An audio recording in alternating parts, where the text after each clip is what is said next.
Today let's talk about pragmatic use of ticagrelor, improving outcomes in medical management of acute coronary syndrome, Practical India study.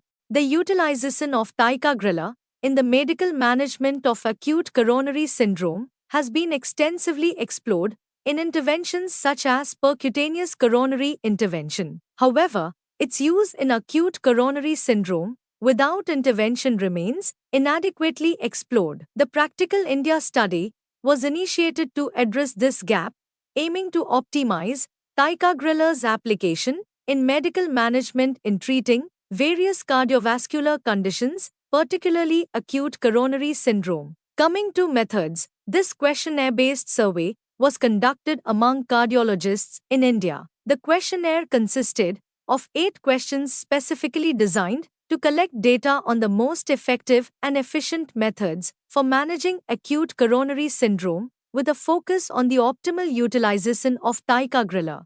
The survey results were subsequently discussed in a round-table meeting by a panel of experts. Coming to results, a total of 103 cardiologists completed the survey.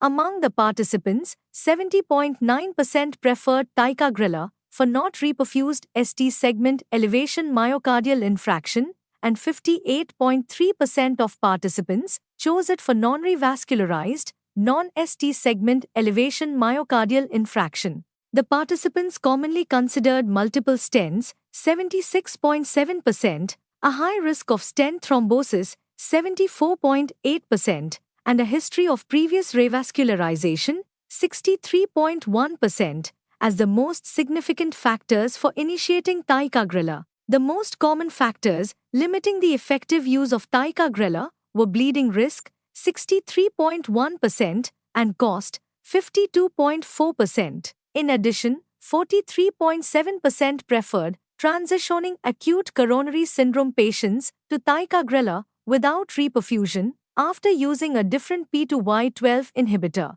In conclusion, the study highlights ticagrelor as the preferred P2Y12 inhibitor for both not reperfused ST segment elevation myocardial infarction and non-ST segment elevation myocardial infarction cases, reflecting its widespread acceptance among cardiologists. The decision to employ ticagrelor is primarily influenced by stent-related complications and the patient's comorbidity profile. However, the practical application of ticagrelor is often hindered by concerns regarding hemorrhagic complications and the cost of therapy, particularly in scenarios involving patients who have not undergone revascularization procedures.